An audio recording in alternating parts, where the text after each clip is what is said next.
लिखना उनके लिए उचित ही था। आचार्य श्री ने ठीक ही इसे एपिक या महाकाव्य न कहकर एपिक पोयम कहा है। सो महाकाव्य की बाउंड्रीज पर इसके पुष्प पुल्प बड़े दिलचस्प बन पड़े हैं और आचार्य श्री कवि स्वभाव के हैं, इसका प्रमाण शब्दों के साथ उनकी क्रीड़ा और कौतुक में बार बार दिखता है।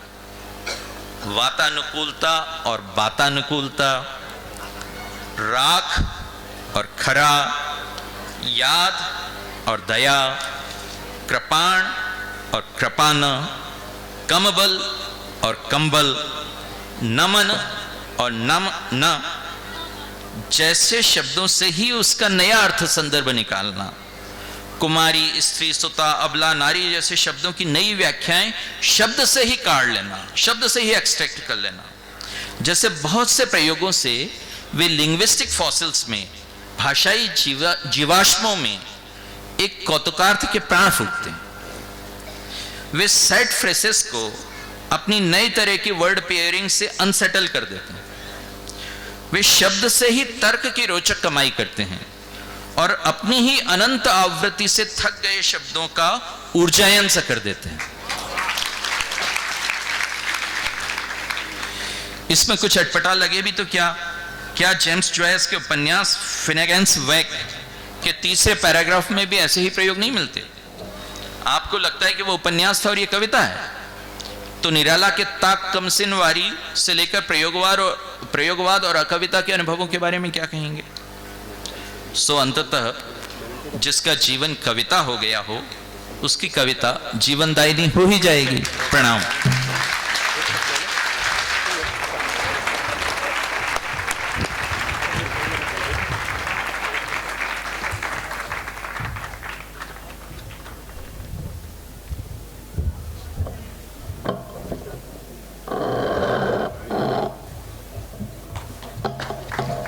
ये थे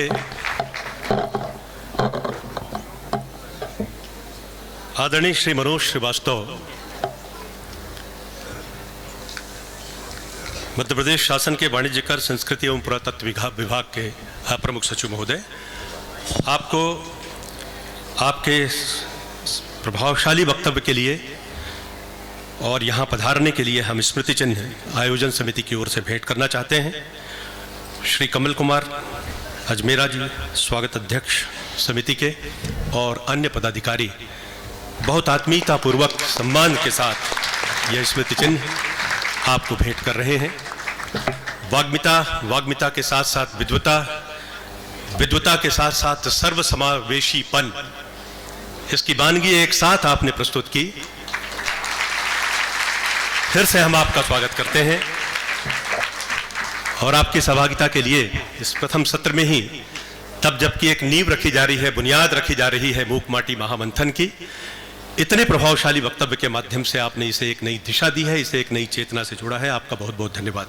मैं आपका ध्यान आकर्षित करना चाहता हूं, आदरणीय मनोज जी ने देश विदेश के साहित्यकारों के उद्धरण देते हुए मुक्तिबोध के अंधेरे में कविता का भी जिक्र किया और उसके भीतर छुपे हुए किसी उजाले की चर्चा भी प्रतीक के रूप में उन्होंने की है। मूक माटी में भी माटी की वेदना के माध्यम से बहुत कुछ ऐसा है जो कभी कभी अंधकार में दिखता है, लेकिन पारदर्शी दृष्टि जिसके पास है वो जानता है कि उस वेदना के पीछे छुपा हुआ प्रकाश या आलोक वास्तव में क्या है।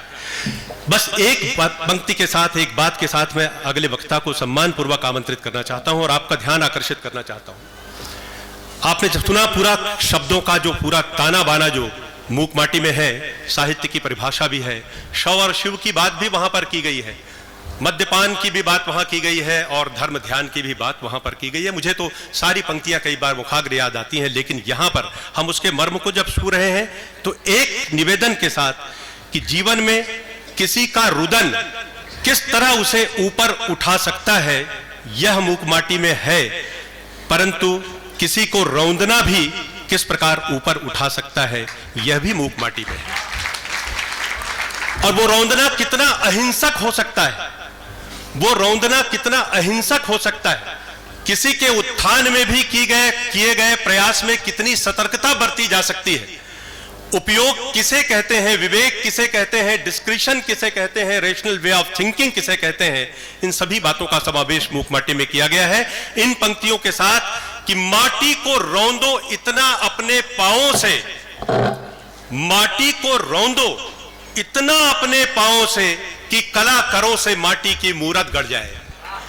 माटी को रौंदो इतना अपने पांवों से कि कला करो से माटी की मूरत गड़ जाए। और कई सीढ़ियां चढ़ी अभी अनगिन बाकी हैं, जिन पर चढ़कर यह जीवन ऊपर उठ जाए, जिन पर चढ़कर यह जीवन ऊपर उठ जाए। माटी को रौंदने की प्रक्रिया मंगल कलश तक उसकी यात्रा की बुनियाद है। यह बात उभर कर सामने आ रही है।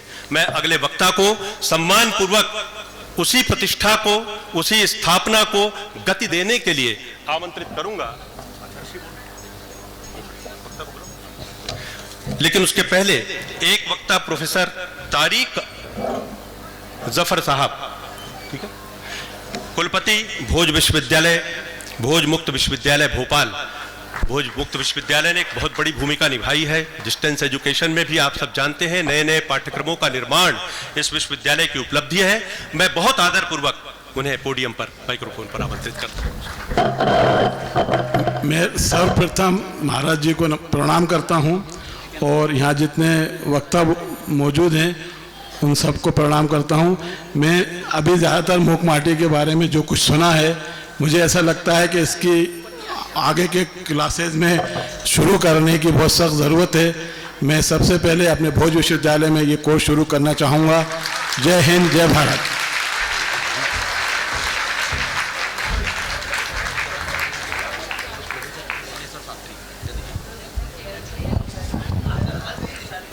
इसके पहले कि आचार्य भगवान के लिए पूरे भोपाल शहर की ओर से और पूरी धरती की ओर से निवेदन जाए, हमारे बीच में एक और बहुत वरिष्ठ विद्वान हैं और वो बहुत ही व्यस्त कार्यक्रम में से उनके यहाँ खुद एक अंतर्राष्ट्रीय संगोष्ठी चल रही है। आप नाम जानते होंगे, सांची विश्वविद्यालय। सांची बौद्ध धर्म के लिए एक पूरे विश्व का अनूठा विश्वविद्यालय है और उस विश्वविद्यालय में भी आज ही कार्यक्रम है, कल भी कार्यक्रम है। उस व्यस्तता में से भी समय निकालकर आचार्य भगवान के दर्शन के लिए पधारे हैं। ऐसे सांची विश्वविद्यालय के कुलपति माननीय श्री शास्त्री साहब से अनुरोध करूंगा कि बहुत संक्षिप्त में भगवान के श्री चरणों में अपना निवेदन रखेंगे। उसके बाद हमारा निवेदन सीधा आचार्य भगवान के चरणों में पहुंचेगा। शास्त्री साहब आइए।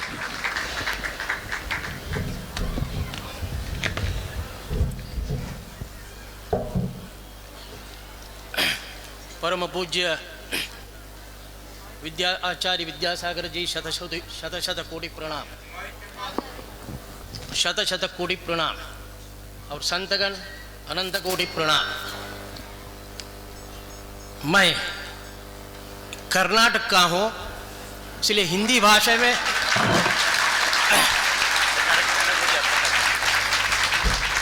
यदि मेरी हिंदी बोलने में गलती होती है तो क्षमा कर देना।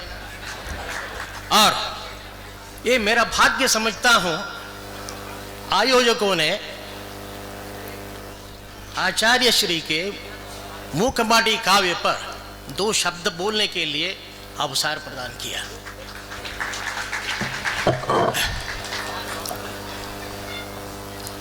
आचार्य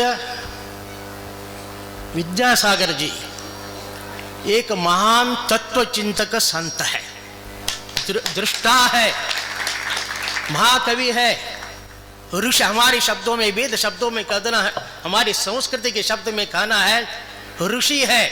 नान ऋषि ही कुरुते काव्यम। ऋषि का अर्थ है महाज्ञानी।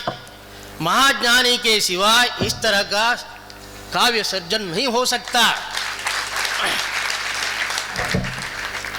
दूसरी, मैं जब जब आचार्य श्री का दर्शन करता हूँ, उनका ग्रंथावलोकन करता हूँ, तब मेरे सामने, मैं जैन दर्शन पढ़ाया हूँ, 10, 15, 20 वर्ष पढ़ाया हूँ, भारत में पढ़ाया हूँ, प्रदेश में पढ़ाया हूँ। जैसे आचार्य उमास्वाति वाचक, कुंद आचार्य, अकलंक, समंतभद्र, विद्यानंदी, जो महान धुरंधर दार्शनिक हो चुके हैं, ये भी कहना चाहता हूँ, ये सभी महा जैन दार्शनिक ये सब कर्नाटक के थे। और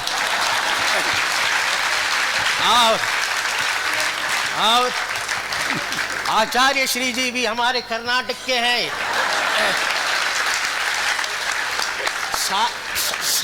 साधु संतों को देश काल नहीं होता, कालातीत है, फिर भी हमारे लोगों के लिए अभिमानास्पद विषय है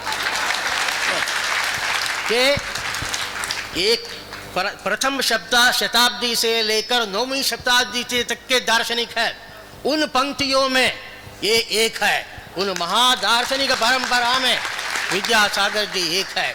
इनका ये मूक माटी काव्य है, पद पद में तत्व दर्शन होता है। उमा स्वाति ने तत्वार्थ सूत्र में तत्व का लक्षण बताते हुए सूत्र दिया, 5वां अध्याय 19वां सूत्र, उत्पाद व्यय द्रव्य युक्तम सत्। इसका अर्थ है तत्व वो है जो जिसमें उत्पत्ति है, नाश है और स्थिरता है। और ये इतना गंभीर सूत्र है, इसमें अनेकांतवाद निहित है, शाद्वाद निहित है, पंच महावृत्त निहित है। सभी जैन दर्शन का सभी सिद्धांत इस एक सूत्र में निहित है। मैंने एक सब्सटेंस ऑफ जैनिज्म इंग्लिश में लिखा हूँ, जैन दर्शन का द्रव्य स्वरूप, उसमें बहुत विस्तार से कैसे जैन धर्म के सभी सिद्धांत एक सूत्र में कैसे हैं उसमें मैंने लिखा हूँ। देखिए एक घना और बहुत गंभीर सूत्र है। और विद्यासागर जी ने वो मुझे मन को छू लिया जब मैंने पढ़ा, इतना सुलभ सरल शब्दों से समझाया है। देखिए आना जाना लगा हुआ है, आना यानी जनन उत्पाद, जाना यानी मरण व्यय, और लगा हुआ यानी स्थिर द्रव्य, और सत्य शब्द है वो कहते हैं है यानी चिर सत्य, यही सत्य है, यही तथ्य है। और मैंने जो कहा सभी जैन दर्शन का सिद्धांत इसमें है, और उन्होंने यहाँ निचोड़ कर बता दिया। कहते हैं उत्पाद व्यय द्रव्य युक्तम सत्य, संतों से यह सूत्र मिला है, इसमें अनंत की अस्तिमा सिमटी गई है।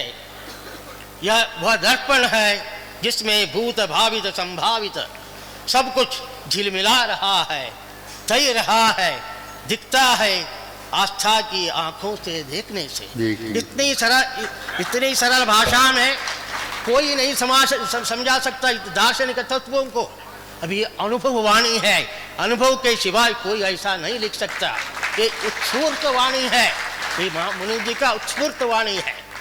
और दूसरा भी एक ये है, इसी में जो दूसरा खंड में वो कहते हैं हम शब्दोच्चार करते हैं, शब्दोच्चार मात्र से कुछ होता नहीं है, शब्दार्थ का ज्ञान करना बहुत जरूरी है। वो बोध है, वो ज्ञान है, उसके ज्ञान है, परंतु उस बोध का भी आचरण में लाकर अनुभूति में परिवर्तित करना ये शोध है, ये शोध है। और अंत में मैं यही कहना चाहता हूँ, ऐसे महादार्शनिक के चरणों में अनंत कोटि प्रणाम।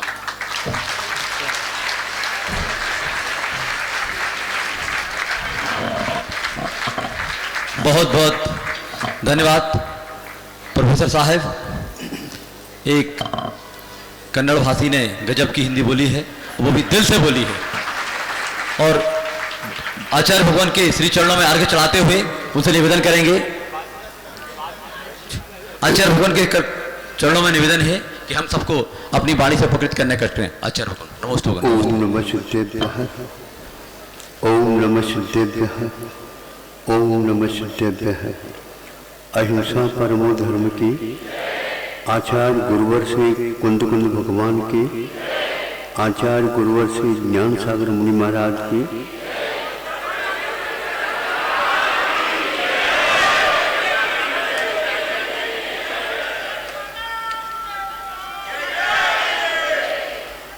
आप लोग श्वास भी ले रहे हैं क्या नहीं ले रहे हैं पता नहीं लगता। कहीं वक्ताओं के मुख से शब्द और उनके भाव भंगिता स्खलित न हो जाए, इसलिए एकाग्रता के साथ सुन रहे थे। मैं भी इसमें श्रोता ही बन गया, सुन रहा था। बोलने की अपेक्षा से सुनना और एकाग्रता प्रदान कर देता है। और वक्ता हमेशा हमेशा अतीत की बातों को ही शब्द का रूप दे देता है। श्रोता ऐसा नहीं करता, किंतु शब्द के माध्यम से अर्थ की गहराई तक डुबकी लगाता जाता है। फिर भी आज मुखमाटी के विषय में विद्वानों ने जो मंथन किया, मंथन का यही तो परिणाम होता है। हम जो देखते हैं वह तो गायब हो जाता है, जो दिखता नहीं था वो तैरने लग जाता है। मंथन जितना करो उतना कम रहता है, लेकिन जल का